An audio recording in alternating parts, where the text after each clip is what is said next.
Cordial saludo, mucho gusto. Mi nombre es Santiago Ángel, yo soy psicólogo egresado de la Universidad Cooperativa de Colombia. Trabajo bajo lo que es el enfoque cognitivo de la psicología, a pesar pues de que en términos de certificación soy psicólogo general. Bueno, a la hora de que nosotros hablemos de salud mental hay que tener varios elementos en consideración. Hay que tener en cuenta que cuando una persona está afectada psicológicamente en un nivel que sea de pronto preocupante, los signos son claros, los síntomas son claros. Cuando hablamos de pronto de síntomas biológicos, hablamos de pronto de insomnio, hablamos de sudoración, hablamos de taquicardias, que es cuando uno de pronto siente que el pecho se le va a reventar o se le va a salir. Hablamos también de problemas a la hora de la alimentación. Entonces, cuando una persona está presentando alguna situación que la está afectando emocionalmente, sentimentalmente, psicológicamente, se suelen presentar anomalías, conductas, comportamientos que son extraños, que son atípicos, que directamente no son saludables y que ya nosotros nos van a dar un indicio, nos van a dar un signo propiamente de que no hay una funcionalidad plena.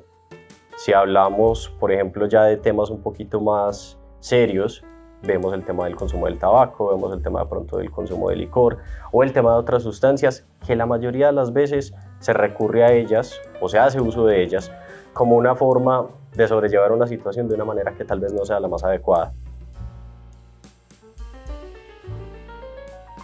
La prevención en cuanto a salud mental es algo que uno diría básico, pero a la vez complejo, porque en inicio lo que puede ser un elemento muy protector dentro de la salud mental es el círculo social con el que se relaciona cada quien. Si yo tengo un grupo de apoyo que se puede resumir en familiares, que se puede resumir en amigos, que son personas que son aportantes para mí, que si yo las necesito, pues yo pueda recurrir a ellas. Y de la misma manera que si me necesitan, yo pueda recurrir, que ellas puedan recurrir a mí, pues eso va a hacer que yo tenga un círculo de apoyo social que me va a permitir estar acompañado en muchas situaciones. Si uno ve, por ejemplo, una de las enfermedades que más resuenan a día de hoy, como lo es la depresión en cuanto a salud mental, uno ve que son personas que no tienen un círculo social muy desarrollado y podrían estar rodeados de un montón de gente, pero propiamente no son personas que le aporten en cuanto a su calidad de vida.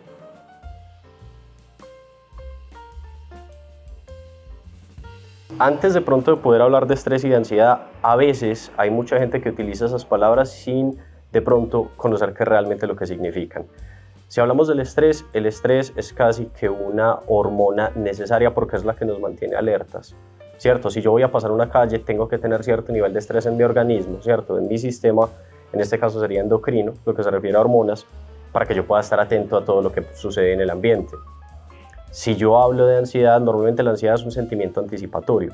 Yo tengo un examen mañana, no puedo controlar ese desenlace, a pesar de que sí de pronto puedo asegurar algunas probabilidades, y como yo no sé cómo me va a afectar o cómo va a resultar propiamente ese desenlace, yo siento ansiedad. ¿Cierto? Situaciones que de pronto nosotros no tengamos claro, no tengamos completamente acertado cómo es que van a resultar. Sabiendo eso, hay un concepto para el estrés que se vuelve negativo, que se llamaría distrés, y propiamente es el estrés en el que nosotros estamos abrumados por muchas cosas.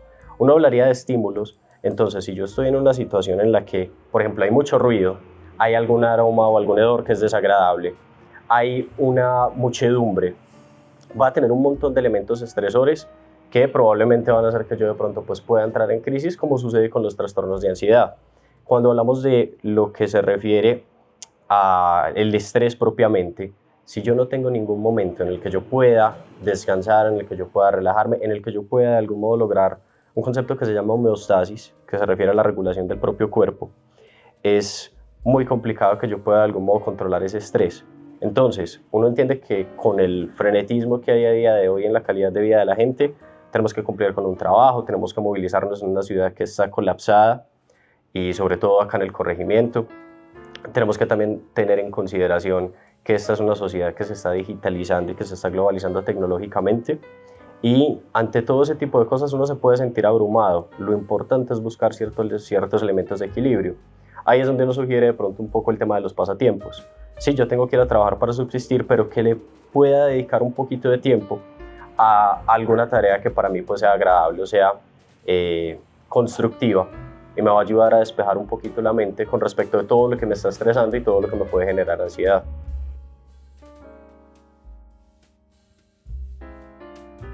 Principalmente habría que identificar dos, tres cositas. Primero, con qué tipo de problemas está lidiando la persona, ¿cierto? Como estamos hablando de salud mental, entonces digamos que puede estar afectado emocionalmente.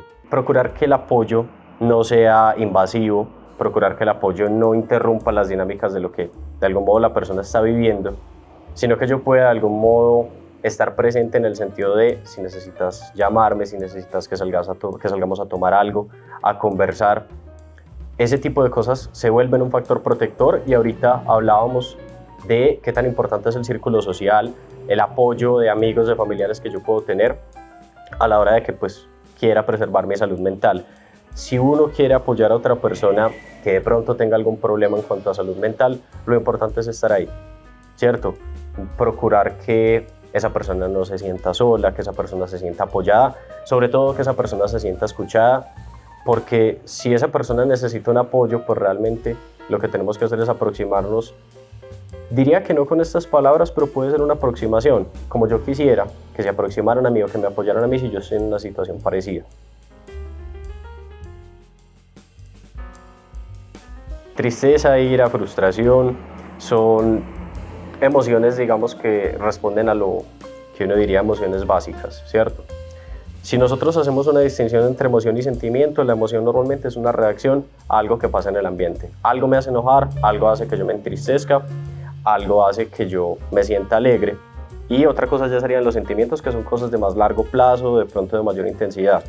Por ejemplo, la felicidad, por ejemplo, el odio, por ejemplo, el amor, serían entonces sentimientos.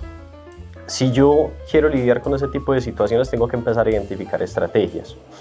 Si cuando yo me enojo, me pongo en plan de que cualquier cosa a mí me va a molestar y yo voy a reaccionar agresivamente, entonces tengo que empezar a encontrar unas estrategias en las que si siento que tengo una ira que no puedo controlar, me voy a poner aparte. Mira, en este momento no quiero hablar porque estoy algo irascible, estoy muy molesto. Ahorita hablamos, ¿cierto? O cuando yo sienta que ya de pronto estoy un poco mejor, conversamos sobre esto, para que no sigamos con los problemas de violencia tan característicos. Si hablamos de un tema de tristeza, normalmente una buena forma de sobrellevar esa emoción sería entonces propiamente que yo no solo busque cómo distraerme, sino que esa distracción sea algo que pueda ser constructivo, que pueda ser aportante. No sé si ir a caminar, no sé si salir con algún amigo, no sé si retomar algún contacto, o a veces algunas de las situaciones que hacen que nosotros nos entristezcamos están causadas o detonadas por otras personas y a veces le dedicamos demasiados pensamientos, demasiado tiempo, demasiadas acciones a gente que no lo merece. Entonces ahí se puede empezar a focalizar de qué personas siempre han estado ahí y en qué personas es que yo de pronto debería enfocar toda la atención que pueda tener. En cuanto a la frustración, Thomas Alva Edison fracasó 1000 veces antes de robarse la bombilla, entonces es cuestión de buscar otras vías. No nos podemos quedar en la idea de que con la situación actual y que hemos venido teniendo como país, como ciudad, como mismo corregimiento, pues las cosas siempre han sido así, siempre van a ser así. Es una actitud bastante derrotista, que no es aportante para mí, que me va a seguir frustrando. Entonces es cuestión de buscar otras vías. Sé que como lo digo puede parecer muy simple y ustedes dirán, Santiago, es que eso es muy fácil, pero pues si fuera fácil de algún modo no valdría la pena, no tendría tanto valor. Si es difícil es que hay un reto que nosotros podemos superar y que nos va a hacer crecer como personas. Bueno, las relaciones interpersonales son un factor casi que decisivo a la hora de mi estabilidad emocional. Si yo dentro de mi círculo social, dentro de mis relaciones interpersonales, estoy con personas que no son aportantes, que de pronto lo que me resaltan es netamente los aspectos negativos y los defectos que yo tengo, probablemente yo no voy a sentirme pleno conmigo mismo. Cuando nosotros hablamos de los autos, y ahí me refiero al autoconcepto, a la autoimagen, a la autoestima y a todos los que empiecen con ese prefijo, una parte muy importante va a estar determinada por el círculo social que yo tenga.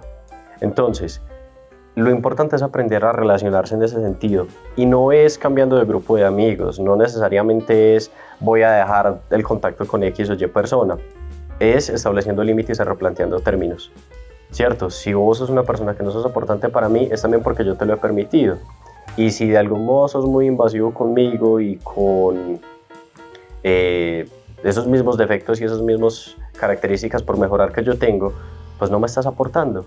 Colabórame con algo y pues no me señales los defectos que yo tengo, porque ya estoy trabajando en ellos y porque no me parece valorizante para mi persona que estés todo el tiempo bombardeándome con eso.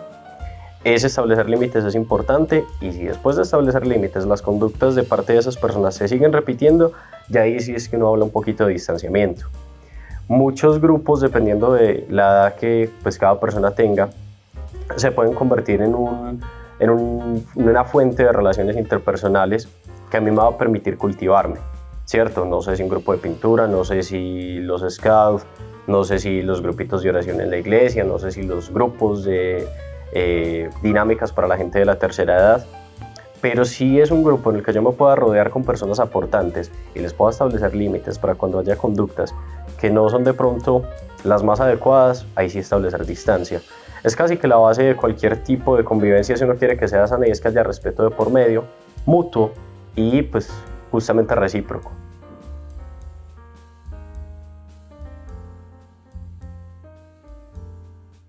En cuanto al estilo de vida, es más bien difícil, porque uno tiende a pensar a veces como profesional dentro de lo que son ciencias sociales y humanas, que es cuestión de un cambio de actitud, y hay corrientes que así lo promueven. Es que desde que usted cambie su perspectiva va a poder mejorar su calidad de vida. A veces no necesariamente, y la mayoría de las veces no es así, ¿cierto? Si yo tengo una situación económica desfavorable, si yo tengo una situación familiar complicada, si yo tengo un círculo social que de pronto no es tan aportante, que no representa tanto un apoyo para mí, pues yo directamente no voy a poder procurarme una salud mental plena, que es casi que un ideal, porque es muy difícil que podamos llegar a estar al 100% bien, pero sí hay algunos elementos que se pueden empezar a proteger. Entonces, en ese mismo orden de ideas, lo que se puede sugerir de parte de la psicología es centrarse mucho a veces en uno mismo, ¿cierto? No es de pronto tirando a promover el egoísmo, a promover el egocentrismo, pero es que si yo no me pongo como prioridad, no voy a poder estar bien y no voy a poder responder por las personas que son importantes para mí, o por las labores que desempeño, o por los grupos sociales de pronto que integro. Entonces, si lo vemos desde esa perspectiva, si lo miramos con esa óptica, es un elemento más bien importante. En cuanto a los cambios entonces que nosotros podemos hacer para mejorar nuestra salud mental, giran más que todo a también lo sujeto que esté a las disponibilidades que yo tengo. Es que mi trabajo me tiene muy estresado, sí, pero si lo dejas, ¿de qué vas a subsistir? Hay que mirar qué estrategias implementamos en el trabajo, cómo nos apoyamos con, si es una empresa formal, lo que es recursos humanos, si no es una empresa formal o si soy trabajador independiente, cómo voy a administrar mi tiempo para que me quede tiempo para los demás. Sea atender a mi familia, sea atenderme a mí mismo, sea salir a tomarme una cerveza en una tienda, que tampoco es pecado, pero son elementos que nosotros nos van a poder darnos el lugar que tenemos en nuestra vida. Mucha gente se agobia por el trabajo y toda la vida se le dedica a su trabajo. Mucha gente se agobia por cómo tiene que atender a su familia y todo su tiempo y todo su esfuerzo se dedica a su familia. La mayoría de las veces se nos olvida que hay que sacar tiempo para nosotros mismos, que hay que destinar recursos para nosotros mismos, que tenemos que pensar en cómo a día de mañana vamos a tener que ir garantizándonos unos respaldos. Y por vivir el ahora y por vivir el aquí, que a fin de cuentas es lo único que tenemos, de pronto no pensamos en cómo es que podemos empezar a mejorar una que otra conducta, uno que otro comportamiento. Ahorita que hablábamos, por ejemplo, del estrés, o en otro momento que hablamos del estrés, el hacer ejercicio está directamente relacionado con los niveles de el cortisol, que es la hormona que de algún modo está relacionada con el estrés. Entonces, yo no les digo que se vayan para un gimnasio, yo no les digo que se vayan a darle vueltas a una cancha, pero una caminadita, ¿cierto? A hacer cualquier tipo de tarea, por sencilla que sea, pero que represente un ejercicio para el cuerpo, me va a ayudar a mejorar temas circulatorios, me va a ayudar a distraer un poquito la mente de las cosas que me agobian, y de la misma manera entonces va a permitir que con cómo funciona el cuerpo yo pueda liberar esas hormonas que de pronto pues no me estén permitiendo estar tranquilo, estar calmado, que es uno de los elementos cruciales en salud mental. Adicional a eso, y creo que es un punto que vale la pena reiterar, así de pronto se puede hacer repetitivo, sacar tiempo para uno mismo, destinar recursos de los que puedo conseguir para mí mismo, porque si no, pues mi vida se va a ir con las prioridades de los demás y de lo demás, pero no a mí mismo, y por eso a veces se afecta la salud mental.